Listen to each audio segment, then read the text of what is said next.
और आज की हमारी ये वीडियो आप याद रखना। आज हम जो आपको क्वेश्चन पढ़ाने वाले हैं वो आपको मैथ के पेपर में ऐसे के ऐसे ही मिलेंगे।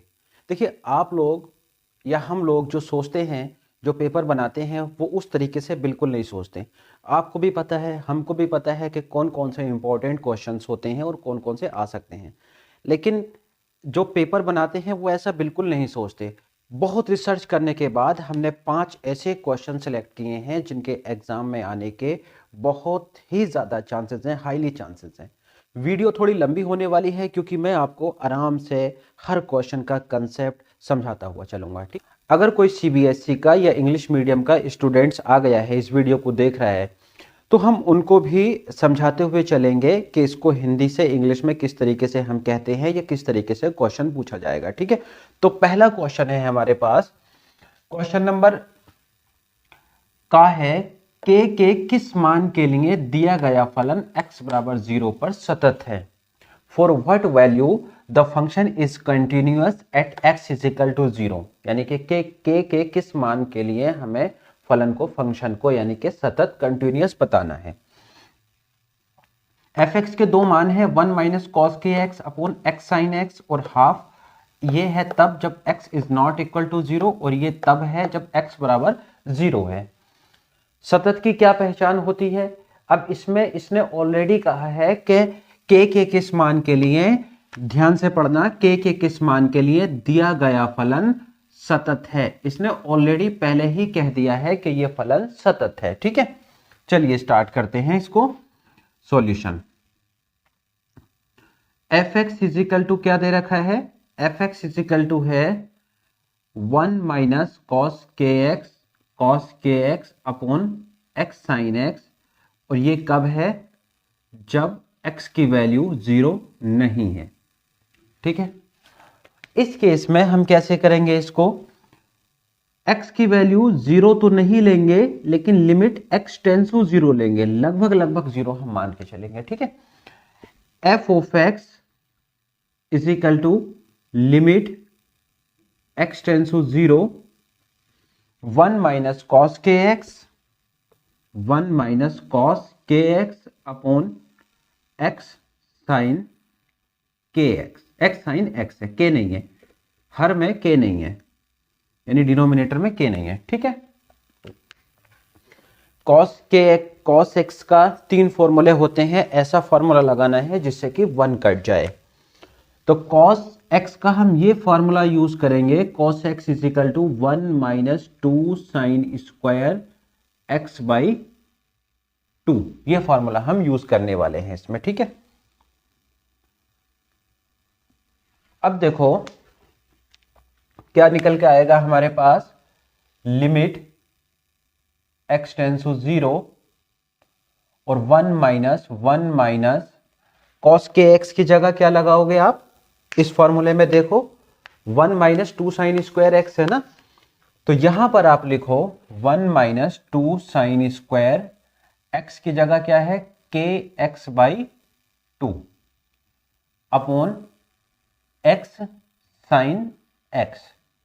डन हो गया यहां तक। 1 से अंदर माइनस से अंदर मल्टीप्लाई कर दो, -1 प्लस 2 साइन स्क्वायर के एक्स बाई 2, सही है। अपॉन कितना है? अपॉन है, बहुत आराम से करेंगे, कोई जल्दबाजी नहीं है। अपॉन है एक्स साइन एक्स, 1 से 1 काट दो।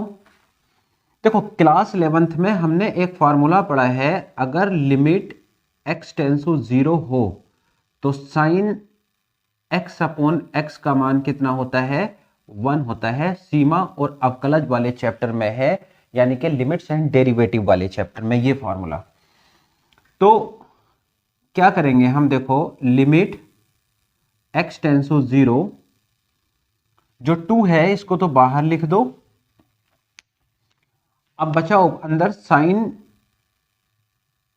के एक्स बाई 2, सही है, साइन के एक्स बाई 2 अपॉन में मैं लिखता हूं यहां पे के एक्स बाई 2, और देखो ये स्क्वायर था तो यहां पर क्या लगा दिया? स्क्वायर लगा दिया। ठीक है, डन हो गया यहां तक। अब हर में kx/2 का स्क्वायर लिखा है, तो अंश में भी kx/2 का यानी न्यूमरेटर में भी kx/2 का स्क्वायर लिखना पड़ेगा। इसके हिसाब से ये अब बराबर है अपॉन x साइन x है, समझते रहना आप, साइन x बटे x कर देता हूं यहां पे, और इस x में भी x बटे x कर देता हूं। मैंने ये किया है कि जो x x हर में लिखे हैं यानी x स्क्वायर हर में लिखा है उसको मैं अंश में भी लिख देता हूं। सही है। अब यहां से ऐसा इसलिए किया गया है क्योंकि साइन x बटे x limit x tends to 0 पे इस फॉर्मूले से इसका मान कितना हो गया, 1 हो गया। यहां पर x की जगह kx/2 है, इसका मान भी 1 हो गया।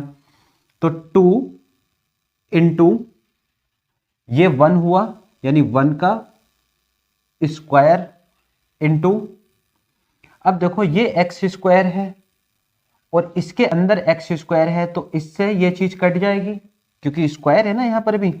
तो 2 इंटू 1 का स्क्वायर, इस x से ये x काट दो एक बार, इंटू क्या बचा ऊपर k/2 का होल स्क्वायर, और अपोन पूरे के क्या है, इसका भी 1 हो गया, ये 1 हुआ, इंटू इसकी वैल्यू भी 1 हो गई और ये भी 1 टाइम कटा, ऐसा आ गया यहां पर। ठीक है, ये समझ लेना, इस फॉर्मूले से मैंने पहले इस फंक्शन को इसके जैसा बनाया है। अब देखो ये सब 1 है, सिर्फ ये मिलेगा 2 इंटू के स्क्वायर अपॉन 2 का वर्ग 4, 2 एकम 2, 2 दूनी 4, तो के स्क्वायर बटे 2, ये हमारे पास आंसर आ गया। ठीक है, ये पहला आंसर, पहले सवाल का आंसर आ गया। 5 नंबर में ये क्वेश्चन आता है, क्वेश्चन बहुत छोटा है, ऐसा नहीं है, बस थोड़ा ये वाला कंसेप्ट आपको इसका समझना है कि जो साइन kx/2 है यहां पर हमें kx/2 लिखना पड़ा, स्क्वायर तो ऑलरेडी था तो इसलिए हमने भी यहां पर स्क्वायर लगा दिया। ये कॉपी कर लो, उसके बाद हम खैर क्वेश्चन करेंगे।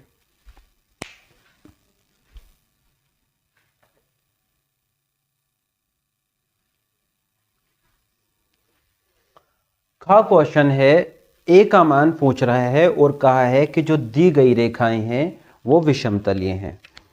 यानी कि आप इसको ऐसे समझो कि ये लाइंस आपस में क्या है, स्क्यू लाइंस है। इंग्लिश वालों के लिए मैं बता रहा हूं, तो हमें ए का मान ज्ञात करना है। जब लाइंस विषमतलीय होंगी तो उनकी क्या कंडीशन होगी, जब लाइन समांतर होती हैं उनकी क्या कंडीशन होती है, ये मैं आपको सारी चीजें इस क्वेश्चन में बताने वाला हूं। पहली लाइन की इक्वेशन क्या है, पहली लाइन की इक्वेशन, पहली लाइन को कह दो L1, पहली लाइन को हमने कह दिया L1, और इसकी इक्वेशन क्या है, x-1/2 is equal to y-2/3 is equal to z-a/4। दिक् अनुपात निकालेंगे, क्या इक्वेशन होती है, x-x1/a is equal to y-y1/b is equal to z-z1/c से जब हम तुलना करेंगे तो ABC क्या होते हैं, दिक् अनुपात। तो इसके दिक् अनुपात क्या आएंगे, दिक् अनुपात आएंगे इसके, जरा चेक करो क्या आएंगे, 2, 3, 4, यानी पहली लाइन के दिक् अनुपात क्या आ गए, 2, 3, 4। दूसरी लाइन क्या है, दूसरी लाइन है x-4/5 is equal to y-1/2 is equal to z। ठीक है, इसकी तुलना किससे होगी, x-x2/a बराबर y-y2/b बराबर z-z2/c। इसके दिक् अनुपात क्या है, इसके दिक् अनुपात हमारे पास कितने आएंगे, ABC होते हैं दिक् अनुपात, जब तुलना करेंगे तो कितने आ गए, इसके नीचे 1 लगा सकते हैं, 5, 2, 1, ये हमारे दिक् अनुपात आ गए। ठीक है, अब सबसे पहले तो आप ये चेक करो कि ये रेखाएं आपस में समांतर हैं या नहीं हैं, यानी पैरेलल है या नहीं है। तो इसके लिए दिक् अनुपात पहली लाइन का क्या है, 2:3:4, क्या 5:3, 5:2:1 के बराबर है? बिल्कुल नहीं है। तो इसका मतलब जब दिक् अनुपात समांतर नहीं है तो रेखाएं आपस में समांतर नहीं है। जब दिक् अनुपात बराबर नहीं है तो रेखाएं आपस में समांतर नहीं है। रेखाएं आपस में समांतर नहीं है। यहां लिख दो बड़ा बड़ा करके कि रेखाएं आपस में समांतर नहीं है। पहली बात ये हमारी इसमें प्रूफ हो गई कि रेखाएं आपस में समांतर तो बिल्कुल भी नहीं है, समांतर नहीं है। अब नेक्स्ट स्टेप हम क्या करेंगे, समांतर नहीं है। नेक्स्ट स्टेप में हम जो लाइन L1 है, ये लाइन L1 है, इसकी क्या समीकरण है, x-1/2 y-2/3 z-a/4। इसको हम कोई कोऑर्डिनेट मान लेते हैं, माना P, इसको हम P मान लेते हैं, ये हमने मान लिया। यहां से x y z के मान निकालो। x बराबर कितना आ जाएगा, 2p प्लस में 1 हो जाएगा, और y बराबर कितना आ जाएगा, 3p प्लस 2, सही है। और z बराबर कितना आ जाएगा, 4p प्लस a। ये मैंने कहां से निकाला, इसको इसके बराबर रख दिया, तिरछी गुणा कर दी तो 2p हो गया, और -1 उधर जाकर किस चीज का हो गया, +1। दूसरी रेखा क्या है, दूसरी रेखा है आपस में x-4/5 y-1/2 z/1। इसको q मान लो, इसको क्या मान लो, q माना, सही है। तो यहां से x का मान कितना आ जाएगा, 5q + 4, और y का मान कितना आ गया, 2q + 1, और z का मान आ गया q। समझ गए यहां तक। अब देखो इसने पहले ही दे दिया है, a का मान ज्ञात कीजिए जिसके लिए रेखाएं विषमतलीय हैं। रेखाएं समांतर भी नहीं है और रेखाएं विषमतलीय हैं। जब रेखाएं विषमतलीय हैं इसका मतलब वो प्रतिच्छेद बिल्कुल भी नहीं करेंगी, यानी रेखाएं आपस में प्रतिच्छेद नहीं करेंगी। पहले आप ये कॉपी करो, कर दें साफ। देखो रेखाएं आपस में प्रतिच्छेद नहीं करेंगी, क्यों, क्योंकि रेखाएं विषमतलीय हैं, सही है ना।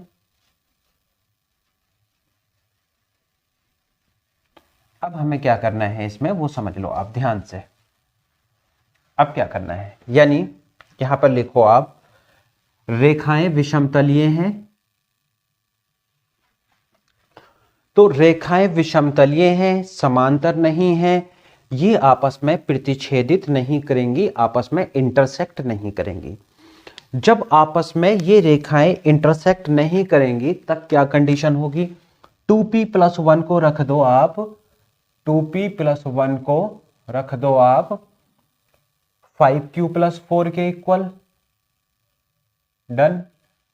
उसके बाद 3p + 2 को, 3p + 2 को आप रख दो किसके इक्वल, 2q + 1 के, और 4p + a को रख दो q के इक्वल, 4p + a को रख दो आप q के इक्वल। ठीक है यहां तक। इनको सोल्व करना है, ये आ गया इसके बराबर 5q + 4, 3p + 2 = 2q + 1, 4p + a = ये। अब इसमें हमें क्या करना है दोस्तों, p और q के पहले यहां से पहली दो समीकरणों से हमें मान निकालने हैं। एक काम कर देता हूं मैं, यहां से अगर मैं p का मान निकालूं तो 3p = कितना आएगा, 2q + 1 - 2 हो गया, तो 3p = 2q - 1, यानी p = 2q - 1/3। ये p का मान आ गया यहां से, सही है ना, ये p का मान आ गया। अब इसे बना दो समीकरण 1। अब इस p के मान को इसमें रख दो यहां पे, तो पहले थोड़ा इसको सोल्व कर लो, तो 2p = 5q प्लस कितना बचा, 3। अब p की जगह कितना लगाना है, 2 into 2q minus 1/3 is equal to 5q plus 3। Done. 2 से अंदर मल्टीप्लाई कर दो, 4q minus 2 is equal to 15q plus 9। Done. अब देख लो यहां से 15q minus 4q is equal to minus 2 minus 9, यानी कि 11q इज इक्वल टू कितना आया, माइनस 1 माइनस 11, और q is equal to minus 11 upon 11। तो इट मीन्स ये आ गया हमारे पास q की वैल्यू माइनस 1 आ गई। p की भी निकाल लेते हैं इसमें रख के। p इज इक्वल टू क्या आएगा, 2 इंटू q की वैल्यू कितनी है, माइनस 1 अपॉन 3, तो माइनस 2 माइनस 1 अपॉन 3 यानी कि माइनस 3 अपॉन 3 यानी कि माइनस 1। दोनों वैल्यू हमारी कितनी आ गई, माइनस 1। रेखाएं आपस में पैरेलल नहीं है यानी समांतर नहीं है, तो रेखाएं आपस में एक दूसरे को काटेंगी भी नहीं। ऐसा इसलिए क्योंकि ये विषमतल्य की कंडीशन उसने पहले दे रखी है, यानी इस q की कंडीशन दे रखी है। तो ये वाला जो मान है 4p प्लस a बिल्कुल भी बराबर नहीं होगा q के। अब 4 इंटू पी की जगह minus 1 plus a is not equal to minus 1, दोनों मान भर दिए इसमें पी क्यू के, तो minus 4 plus a is equal to minus 1, यानी कि a इज इक्वल टू बराबर नहीं है किसके, माइनस 1 प्लस 4, यानी कि a इज इक्वल टू क्या आ गया, 3 के बराबर नहीं आएगा। तो a के इस मान के लिए रेखाएं क्या हैं, विषमतलीय हैं। ये क्वेश्चन नंबर ख था, कॉपी करो, उसके बाद ग करते हैं।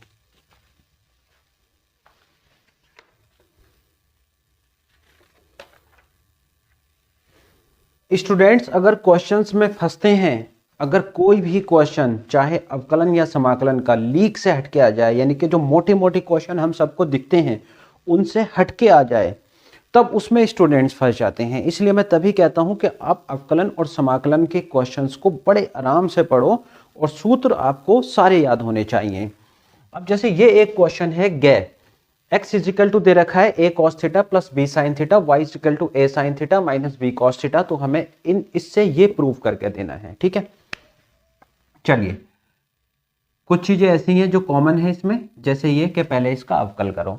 x इज इक्वल टू उतार लो, क्या है, x इज इक्वल टू है a cos theta plus b sin theta. सही है यहां तक। अब हमें क्या करना है, थीटा के रेस्पेक्ट अवकल कर दो, तो dx अपॉन d theta is equal to आएगा माइनस a cos थीटा की जगह कितना, अवकलन हो गया sin थीटा माइनस में, यानी डिफरेंशिएशन, और sin थीटा की जगह cos थीटा। ठीक है, यहां तक क्या कॉमन मिल रहा है इसमें, एक काम करता हूं मैं माइनस कॉमन लेता हूं। कॉमन वैसे मिल कुछ नहीं रहा लेकिन माइनस ले लेते हैं। ऐसा इसलिए, देखो अभी आपको पता चलेगा कि आखिर इसमें माइनस कॉमन क्यों लिया गया है। इसलिए लिया गया है क्योंकि a sin theta minus b cos theta y है, तो इसका मान मैं यहां पर क्या डाल दूं, y। सही हो गया, यानी dx अपॉन डी थीटा का जो मान है वो आ गया माइनस y। dx अपॉन डी थीटा का जो मान है वो कितना आ गया, माइनस y। अब y इज इक्वल टू उतारो, क्या है, y इज इक्वल टू है a sin theta minus b cos theta. सही है, dy बटे डी थीटा कर दो,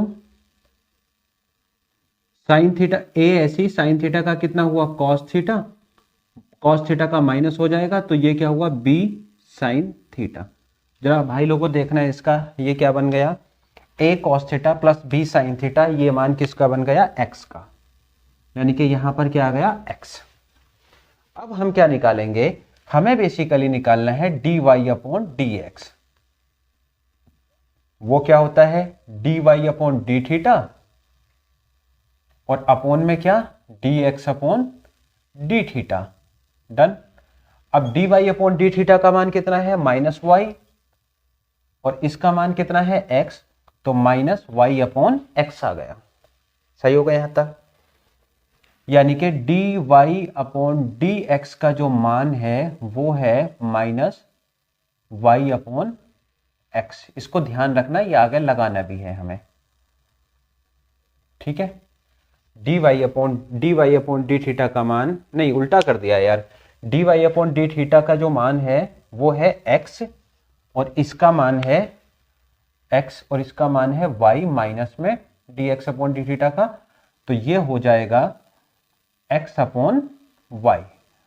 अब इस चीज को आप याद रखना क्योंकि ये हम आगे लगाने वाले हैं। वाई से इधर क्रॉस मल्टीप्लाई कर दो, y d y upon d x is equal to minus x. Done यहां तक।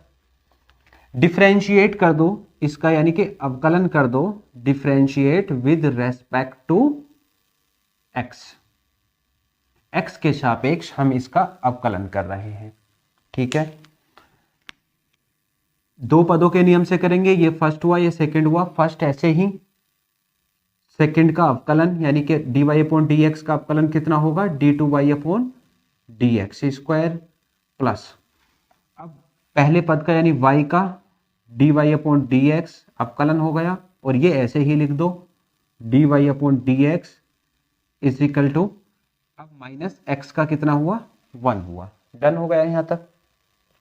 चलो अब मैंने कहा था इसको संभाल के रखना, इसकी जरूरत पड़ेगी। एक d y upon d x की जगह ये लगा दो, एक डिवाइस, सिर्फ दोनों की नहीं लगाना, एक के लगाना। ऐसे क्यों, क्योंकि हमें प्रूफ इस तरीके से करना है। तो y d two y upon d x square, और अवकलन के सवाल अक्सर प्रूफ करने वाले ही आते हैं, ये याद रखना, माइनस एक्स अपॉन वाई, साथ में कितना एक डी वाई बटे डी एक्स तो रह ही गया ना, डी वाई बटे d x is equal to minus 1। Bracket देना पड़ेगा क्योंकि एक दो साइन एक साथ आ रहे हैं। इसके नीचे लगा दो एक, और इनकी बना लो भिन्न। भिन्न कैसे बनाओगे समझ लेना, y आ गया नीचे, अब ये y इधर आ जाएगा इसके इंटू में, तो क्या हुआ y square d two y upon d x square plus minus minus x d y upon d x, समझ गए ना, इज इक्वल टू माइनस 1। कैंची गुणा कर दो एक लगा के, तो कितना आया y square d two y upon d x square minus x d y upon d x is equal to y कम माइनस वाई। हो गया ये।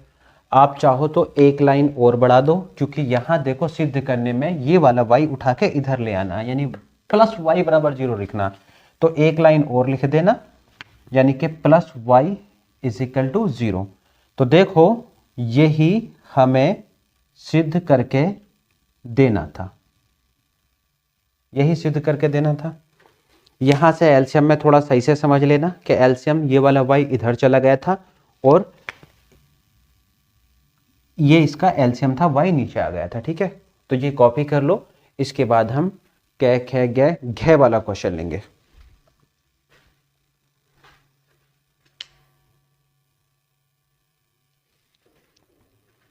सबसे ज़्यादा प्रॉब्लम जो स्टूडेंट्स को आती है वो अवकल समीकरण में आती है।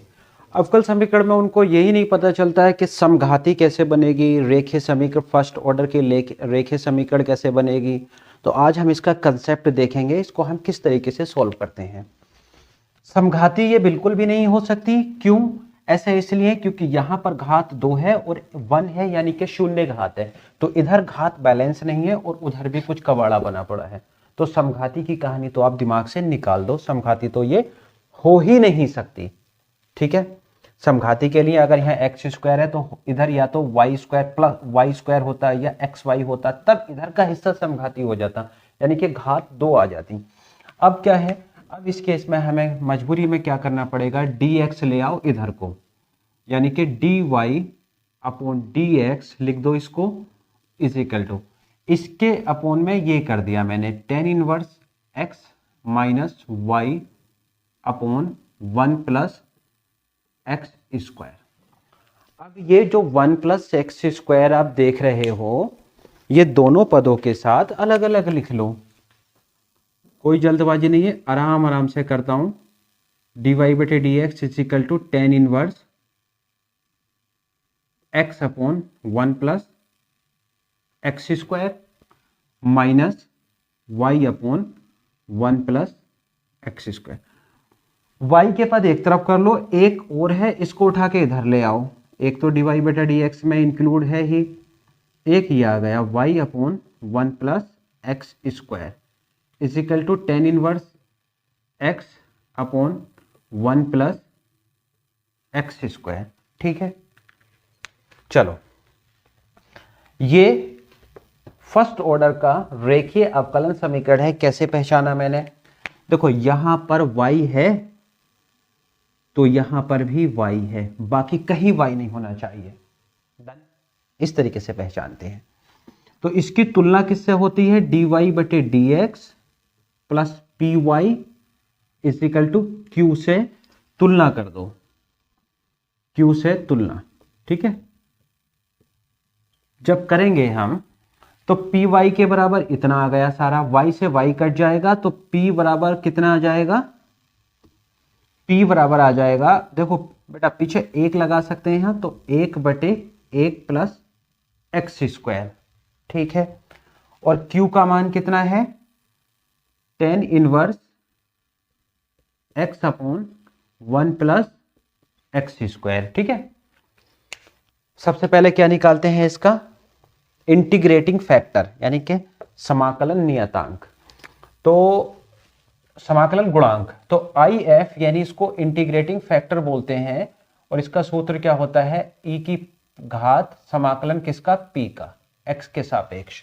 सही है, तो ई पी का मान कितना है? 1 upon 1 plus x square D x, और भैया इसका 1 अपॉन 1 प्लस एक्स स्क्वायर का क्या होता है? टेन इनवर्स एक्स, यानी कि ई की घात टेन इनवर्स एक्स हमें मिल गया आई एफ। सही है, इसका हल क्या होता है? अवकल समीकरण का जो हल होगा वो क्या होता है? अवकल समीकरण का हल जब उसकी फॉर्म कैसी हो? ये वाली फॉर्म हो, ये वाली, तब इसका हल क्या होगा? y गुणे I F is equal to समाकलन q गुणा I F D x plus C. ये इसका हल होता है। ये सूत्र याद कर लेना, बिना सूत्र के तो समझ लो खेल हो जाएगा आपके साथ, सूत्र जरूर याद करना है। y गुणा आई एफ का मान कितना है?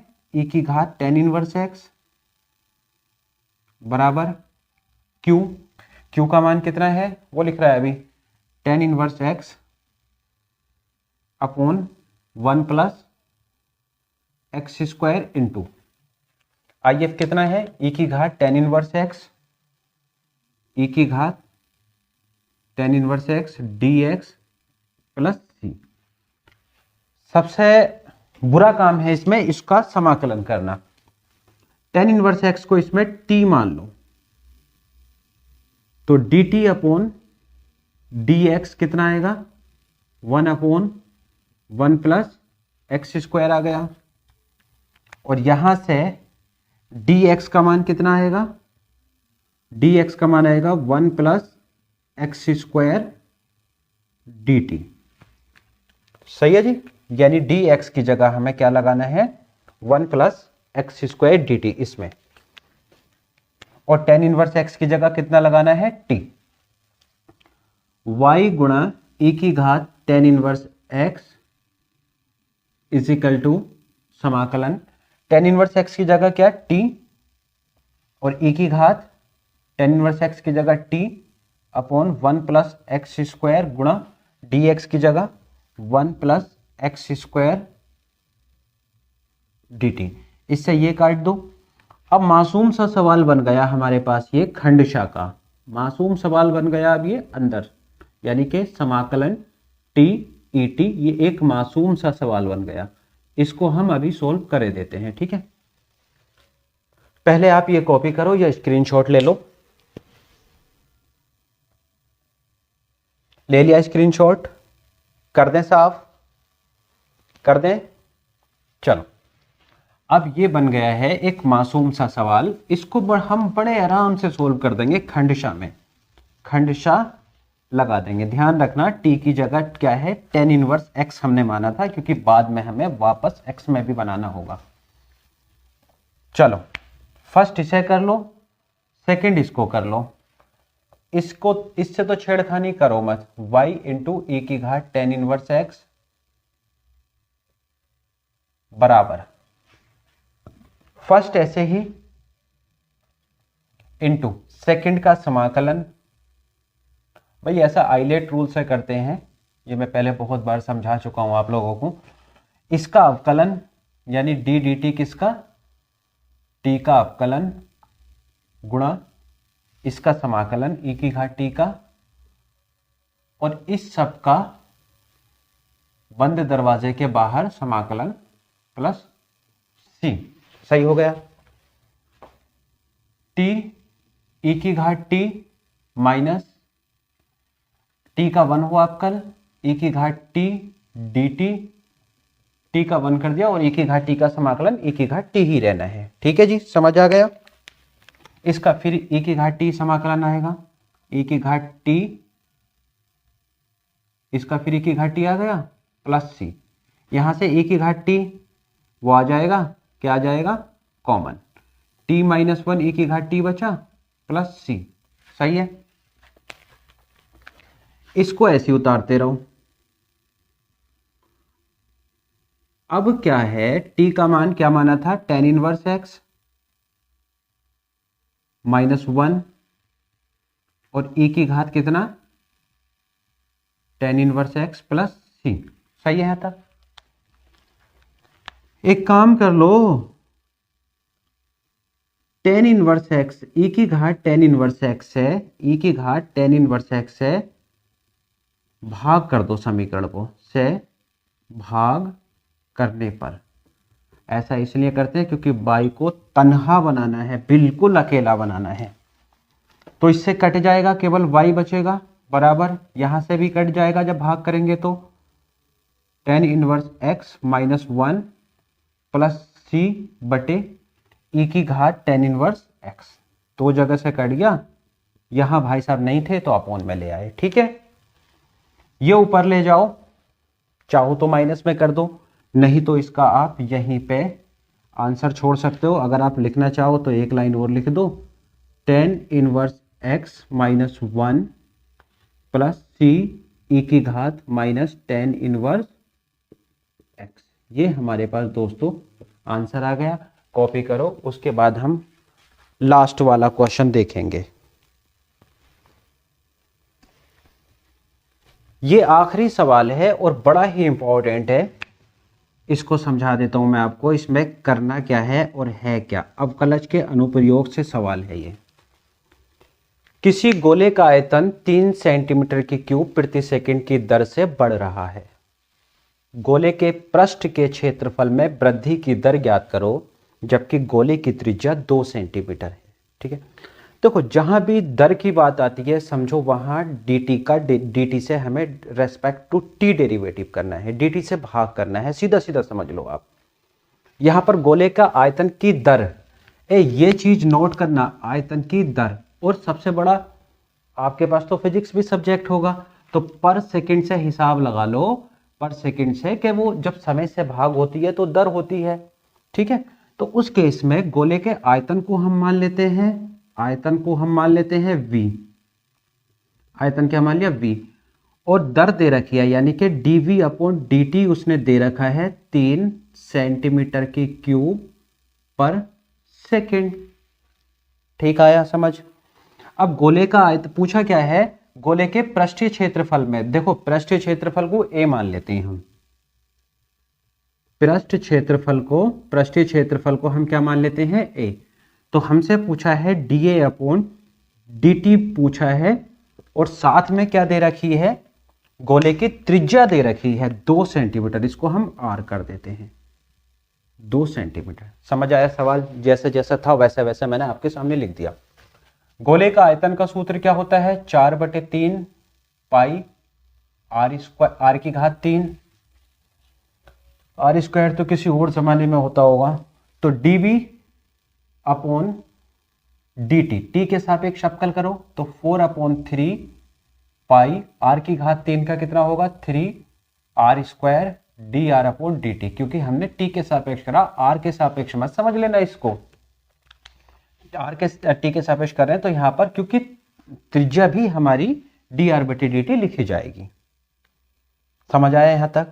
चलो, dv अपॉन dt का मान कितना दे रखा है 3 बराबर, इससे ये उड़ा दो तो 4 पाई r square dr upon dt का मान ये आ गया। यहां से dr अपॉन dt का मान निकालूंगा तो कितना आएगा 3/4 पाई खटिया r स्क्वायर। ठीक है, अब देखो पृष्ठ क्षेत्रफल a है, पृष्ठ क्षेत्रफल क्या है a, और a इजिकल टू क्या फॉर्मूला होता है 4 पाई r स्क्वायर, तो इसका भी t के सापेक्ष अवकल कर दो, dA अपॉन dt बराबर 4 पाई गुणा r स्क्वायर को क्या लिख देंगे 2r dr upon dt।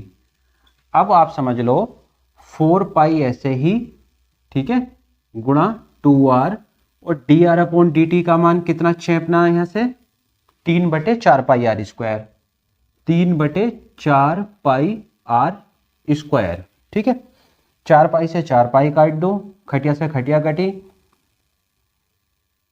1 r से 1 r कटेगा और 2 × 2, 2 दूनी, अच्छा ये तो कट गया ना, तो भैया 2 कैसे कट जाएगा, तो कुल मिला के आ गया 6/r, जहां तक मुझे चश्मे में दिख रहा है 6/r।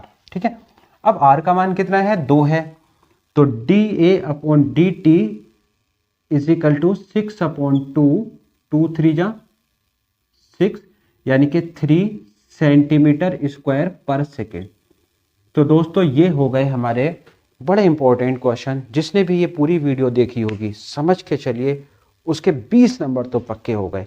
वीडियो को लाइक करो, चैनल को सब्सक्राइब करो, मिलते हैं अगली वीडियो में। Thank you very much.